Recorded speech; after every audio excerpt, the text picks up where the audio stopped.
Welcome, everyone, to the Beyond Labels podcast with yours truly, Joel Salatin, and my esteemed sidekick, Dr. Sina McCullough, the brains of the outfit. And, we had such a great response a while back with our podcast about good news. In our culture today, it's easy to be angry and frustrated on a lot of levels with things. And we got such a great response from that podcast that we decided, let's just kind of put that in the rotation, and every so often we'll just bring up good news tidbits for you to think about. And so we're going to do that today. And I know Sina's been accumulating some things here, and so I'm going to kick the ball over to her and have her start down some of her items of good news. Great. Thanks, Joel. All right. My first story is about a doctor's organization that was created in order to provide early treatment for people with COVID-19. This organization has treated over 150,000 COVID-19 patients, and their survival rate is 99.99%. And I chose this story because, to me, this is about individuals rising up and providing solutions for what they see as problems. So this was a group of doctors. They got together and they started offering free telehealth for COVID-19 patients because they're saying that early treatment works. And this is a quote from them. "We have a team of volunteer free doctors that donate their time to help treat these patients that come into us." This is Dr. Ben Marble. He's the founder of this organization, myfreedoctor.com, an online medical consultation service. And he said, "We deliver the early treatment protocols to them as early as we can. We have a 99.99% survival rate.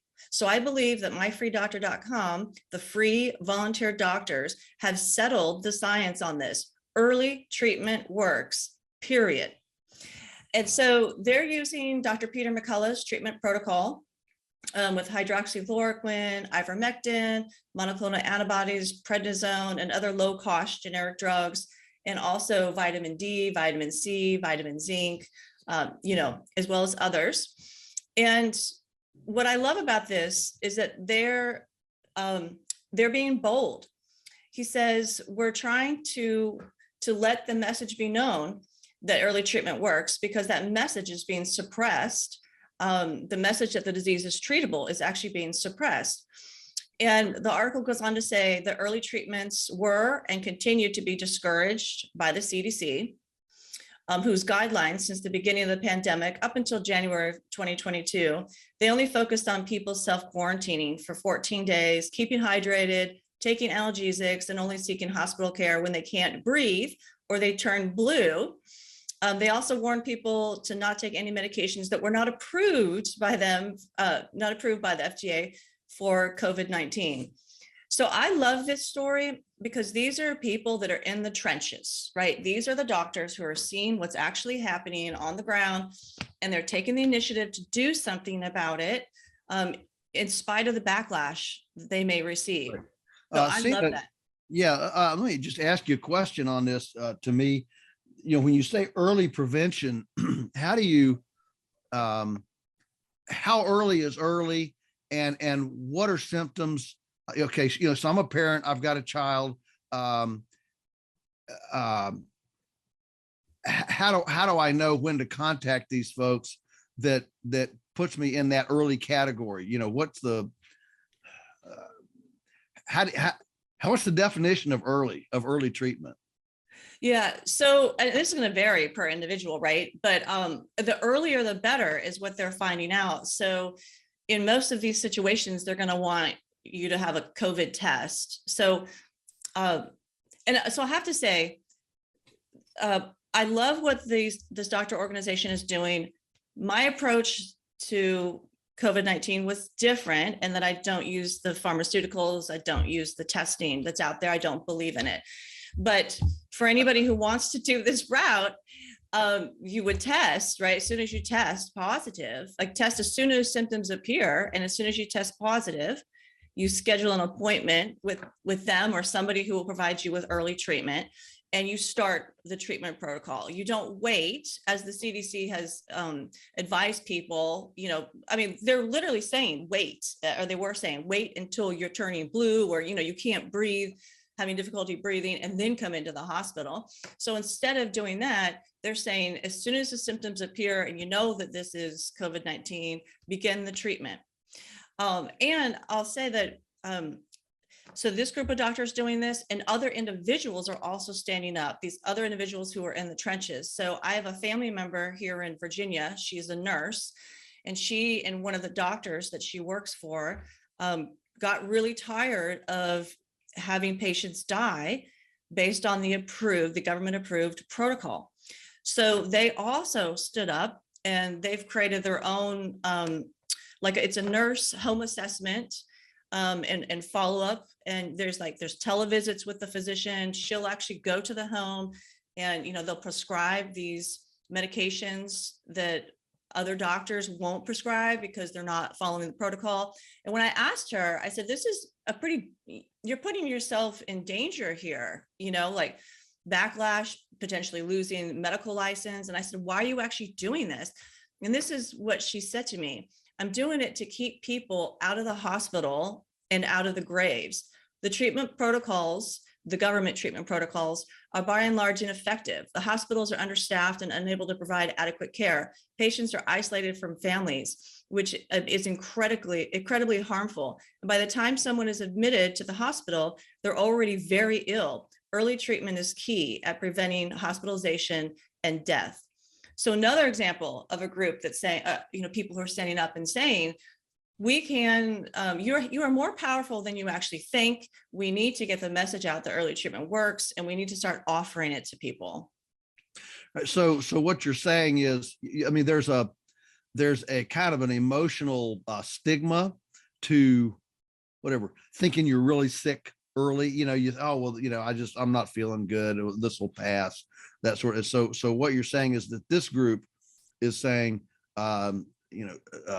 don't just sit on your hands and think it'll go away. Be aggressive with it, and and jump on it early, as opposed to what the CDC says. Stay home, and when you can't walk, come to the hospital. Yes, that basically, and they're showing that, at least in the treatment plan that they have chosen to use, this early treatment plan, they're showing that it works. I mean, 99.99% survival rate is by far better than what the current protocol is for, the government protocol. And again, so you don't have to be a supporter of this method to think that this is good news, right? Not everybody has to follow the same methodology in treating different illnesses. I also am a big supporter of early treatment. So when my family first came down with COVID and the early symptoms, we immediately began, different herbal remedies, vitamin C, and you name it. We already did a whole podcast about what we did, but it was early treatment, and we also focused on prevention. So early treatment to me is always a good idea. It's just a matter of what path you want to take. There's no judgment on which path, but they're showing that people who are choosing the Western medicine, they have figured out a path that is more successful than the government proposed path. And I think that's fantastic. They're showing such courage and such strength to stand up and do what their conscience is telling them to do. Yeah, that's the best part of the story, is people taking their own information and what they're observing, and and doing something, and just not bowing to the to the orthodoxy. That's great. Exactly. I've got a tidbit here to share. There's a new doctor that just moved into our area, a medical doctor, and she's a functional medicine doctor, and she's offering a subscription service. So you pay $75 a month, and that entitles you to walk-in counsel to her services. Essentially, it's like a subscription. It's like a subscription, guaranteed. It's beyond insurance. You know, it's if you pay it forward and subscribe to me, then you know, you're welcome to come in anytime, and at, you know, at no charge, because you've basically, it's almost like taking the herd share of the, you know, the milk share concept, you know, one step forward, and saying, if you'll invest in me, I'll invest in you. And that's a really, really different way of viewing, you know, medical advice, medical help, the relationship between you and a doctor, more as we're on this team together, as opposed to, you know, I'm the expert and you're the client. And so I'm looking forward to actually checking her out, and let's see what we can come up with. There's a mother-daughter medical team up north of us in Harrisonburg that's doing a simple cash only, no insurance, just come in, and it's cash only, and it's, you know, it's like $50 an hour. A lot of people don't realize how much cost is taken up in a medical practice filling out paperwork. The you know, navigating all the insurance forms and paperwork often is at least half the cost of the actual bill. And so these doctors that are actually stepping outside of that arena and offering other things is, I think it's just a wonderful idea, and I hope it's a trend that continues. I do too. That's more like bringing the power back to the local level, right? Down to that community level, which, as we're seeing, is going to be very beneficial for a lot of us. You know, I like the whole idea too. If it's this personal relationship, you don't have all that paperwork, then, you know, like, and now your records are digitized. So it's possible that these local practitioners, if they're not going through insurance, you know, that they can actually not have your medical records digitized, and it could bring it back to being a more private, confidential relationship between you and your healthcare provider. So I love that. I love, you know, the more privacy I can get, the better. Yeah, that's great. All right, what's your next one? Okay, so let me pick this one. As I said, I have many of them, but since we're going with a theme of health right now, I found a health story that I thought you might enjoy. This is a part of farming that is not, at least in my circles, it's not usually talked about. So I found this story. It's titled "How Farming Saved My Body Image." Right? So it's about this girl. She gave up competitive running, cycling. She was a triathlete. With her husband, they bought a farm in Tennessee. And she said, I didn't know at the time how challenging and life-affirming growing my own food would be. Okay, so this is what she says. She said, in buying this farm, I may have actually conquered another crisis, one that I'd given up on fixing years ago. At the age of 34, I finally love my body. She talks about how she spent years deep into endurance sports, and how restrictive it was on your weight. So basically your focus becomes on your body image. And I'm sure even those of us who are not, you know, that caliber of athlete, we can relate to this, right? Body image is very important in our culture, right? Think of the fashion industry and advertisements, you know? And so this becomes a source for many of us of not only mental health issues, right? Feeling unworthy, feeling not good enough, constantly comparing ourselves to others. So this can be a relatable story to everybody. She goes on to say, meanwhile, producing my own food is the hardest endurance sport I have ever done. No level of training compares to the day-to-day, day after day after day grind of wresting food from the earth. In September, I nearly threw up while stacking 60-pound hay bales in 110 hay bales in a 110-degree barn. I'm fairly sure I have a hernia from shoveling several thousand pounds of gravel. And last summer, when I posted a picture of a tiny blackberry in my palm, most of the comments were variations of, holy cow, look at those calluses. She says, today, I don't care so much how my body looks, as long as it performs as the tool I need it to be. Brute strength is the thing that I crave the most. Maybe it helps that I'm not wearing spandex every day. Maybe it helps that I'm no longer playing the who can throw away most of their dinner game that plagued many cycling team camps that I attended. Maybe it helps that I fought bean beetles and powdery mildew to produce most of the calories on my plate. Or maybe I'm just too tired to care about sucking in my belly as I'm building a fence. She says, the most astonishing thing about life on a farm is that I've stopped thinking about calories altogether. A year ago, I thought there were good and bad foods. I now think that any food that I can pull from the earth, be it a turnip or a tuber, is good for me. The only bad foods are the things that won't grow. Farming is the sport that made me the most at peace with myself. I just love that. Yeah, that's a great piece. And I think part of that, she doesn't say it in that piece, at least the part that you read, but I think part of that, having been here and lived my life on the farm, is just comparison, a time of comparison. The average person lives in this comparison where, even the Bible talks about comparing yourselves among yourselves is not wise. And in other words,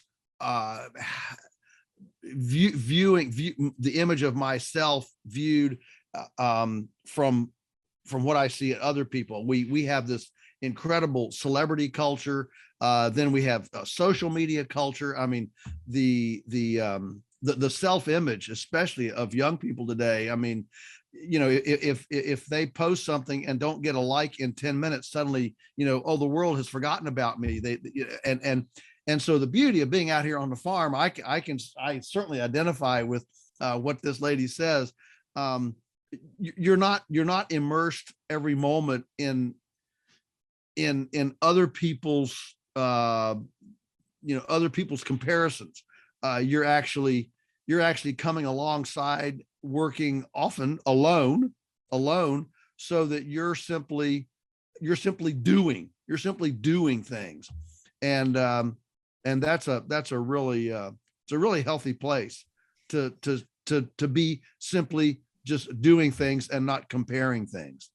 I think so too. And I think there's so much healing that can happen as you move, into a more, a rural community, and you start to shift the focus of not only your day to day, but the focus of the intent of the body. Right. So most of us, like if we're sitting in office jobs or whatnot, we're not actually using our body to produce something like that's for survival, like food, for instance. And so it is easy to start viewing your body as more like an object, right? An object that we need to maintain to look good, to be accepted in society, because like you said, of this comparison that we do, and we're looking for this external validation. And I think one thing that probably shifted in her mindset, even though she didn't say it specifically, is that her body now had a function. It had a purpose, right? So she focused on something different. She shifted that attention to, if my body can't do this, I'm not going to eat, right? Yeah. So it's a completely different understanding of the gift of health and the gift of the abilities of the human body that most of us, I think, can easily take for granted when we don't have those challenges put in front of us. Yeah, for most folks, your body is simply a, it's a foundation platform to support this big cerebral thing, and as seeing, the whole thing, the tool element of leverage, and your whole body as being an interactive tool with our ecological womb. I mean, that's a powerful thing. I'd say that my next one was, I just got back from speaking at the California Libertarian Party state convention. And the fun thing there for me, was being asked, I told them, I said, I think that stewardship and environmental care are an Achilles heel of the libertarian movement. They've not been known for the stewardship. And so I was pretty forthright and challenged them, look, you guys you got to get on the stick here and embrace. It's easy to poo-poo the environmentalists and the EPA and all this stuff. That's easy to do. But the flip side of that is you need to say, all right, if we believe in free markets and the value of ideas, let's us be the party of creation care and stewardship abundance. And how do we do that? And so it was fun to talk to them. The interesting part was that that they like you and I in the political arena see us in a very different time, where the lack of trust in everything is increasing. Mm-hmm. And I think that in general, that's good news to appreciate, that people's trust in the orthodox expert opinion, in the mass the mass media, the orthodox narrative, all of that is being shattered. And so a lot of people are coming to this. It was something, there were numerous first timers who finally, they didn't feel like they had a home, and they finally came to this. So the one little interesting statistic was that that Democrats and Republicans, people, if you say, are you a Democrat or you're a Republican, that those people who identify that now are only in the 20%, only in the 20%. In other words, just like in religion, we're seeing a huge climb in the nunners. I'm a nun. We're seeing that in the political class too. I'm a nunner. I don't identify with either one of them. And now you might tend toward the socialist part, or you might tend toward the libertarian part, on the opposite ends of the spectrum. But the point is that the old Republican Democrat institutions, there are fewer and fewer people that are willing to step forward and say, yes, I'm a Democrat. Yes, I'm a Republican. And to me, I think that's great news. I think it shows that people are starting to, to think for themselves and explore some new ideas, new possibilities. And one of my messages was the greatest wealth in a culture is its ideas.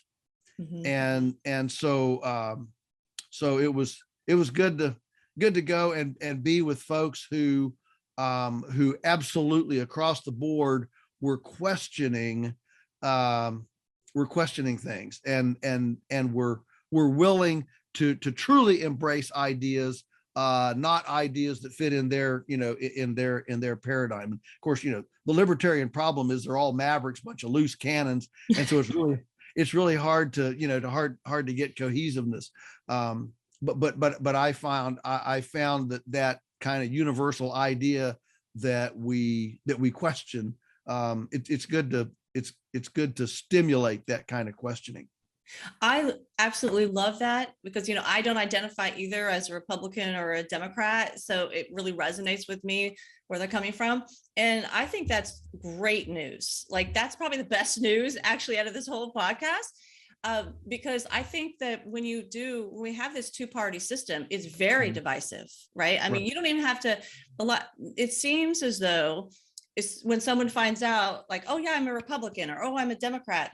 If you aren't in that party, there's this instant tension, right? Because like, okay, we're different, right? And so you tend to focus on the differences when we're actually more similar than we are different. So I love that. And, it's reminding me that some of the founders like Washington, they warned us about the two-party system would be the death of our country.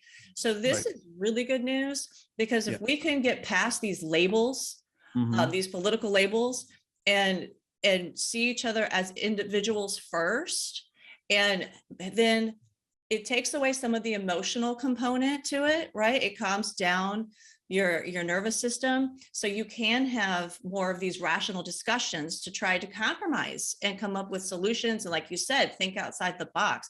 But so I'm curious, when you proposed that part of the platform be, taking care of the ecosystem, was it received well, or how did they receive it? Yes, they received it extremely well. I kind of titled my speech Anne Rand meets Rachel Carson, and and they did, and I think the comments that I got back certainly were, yes, we have not done this well. We are viewed more as poo-pooers and exploiters rather than embracers of whatever authentic abundance, and how do we protect that, and the local. They've consistently wanted to protect the right of, for example, Monsanto to do GMOs, and I'm actually okay with that. But on the flip side, I want to make sure that if GMO contamination comes onto my farm, that GMO is held that Monsanto is held accountable for their trespass, and that has not been a place where the libertarians have gone forward. So yeah, it was in general a very positive time, and my message was well received. And of course, I do it with a little bit of humor and a little bit of smiles, and and that goes well. But Sina, I have always been a believer in a multi-party system. You just hit the nail on the head, that when there's only two choices, it tends to be way more divisive. But actually, I've traveled a lot in Europe, where there's like 5, 6, 7 parties, and people don't hold it on their sleeve like they do here. Oh, you're one of those, and there's just a lot more whatever. Free, I don't want to say free for all, but it's a much more communal thing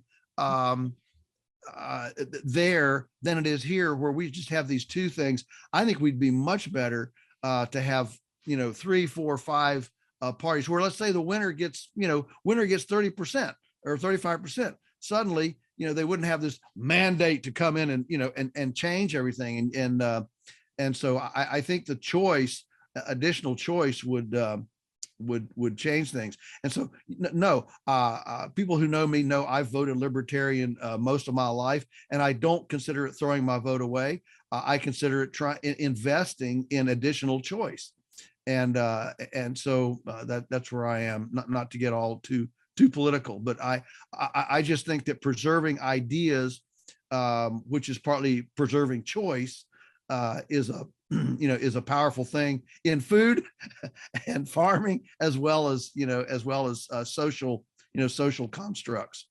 Yeah, right, I think we got time for one more. Sina, what's another one? Yeah, I say it's about time to wrap up, but this one ties into what you're talking about. I love how you said that these people came together at this libertarian convention, and they're newcomers because they're questioning, right? They're questioning the experts, some for the very first time. And this is what we need. And this will help to, dissolve the strength of the two-party system as well. So there's a story that I read about the non-GMO project. So as you know, we did that recent podcast about the new bioengineered label that came out on foods this year. And what this story was showing is that they looked at the Vermont label. When Vermont came out and said we're going to do our own label, and then that got squashed and whatnot. And they looked at the change in the marketplace, how consumers were changing their purchases, right? Speaking with their dollars. And what they found was people resonate with the non-GMO project label. And when the government comes in and mandates a label for GMOs, it almost makes no difference in the marketplace. So I think that's great news, because that indicates on some levels that either the people don't care, like the people who already weren't looking for non-GMO foods, once that label got slapped on there, they still didn't care. It's just not their thing, you know. But to another perspective on it is that the people who do care, they're not trusting the government label, right? They've already kind of opened their eyes to the labeling loopholes and fallacies and backdoor deals and whatnot, but they are trusting a third party independent organization, the Non-GMO Project. And I would much rather trust, or if I'm going to go to the grocery store and I'm trying to avoid GMOs, I would hands down every time put my trust in a third party independent organization over the government. Right. I mean, the government doesn't seem to have any, there's no repercussions when they make mistakes or they form these backdoor deals or, but that independent third party company, they have a lot at stake, right? If they make a mistake, we pull our dollars from them and the Right. company falls, So I think this is great news, because to me, it is indicating that people have shifted their trust and they're looking for some options to find clean foods for their families that are outside of the government regulations.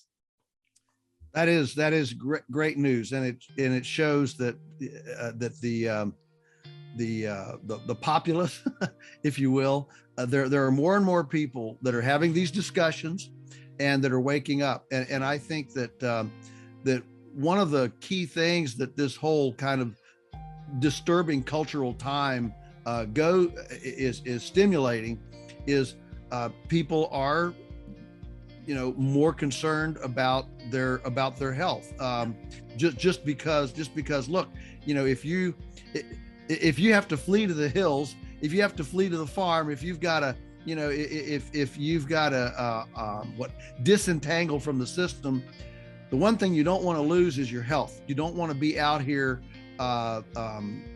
struggling in your health. And so I think that whole conversation has been stimulated, and it's been a really good thing. Well, great, Sina. This has been great, good news tidbits, and it's great that there's a continual flow of good news coming in. And we thank everybody for joining in today, and look forward to seeing you on the next podcast, Beyond Labels.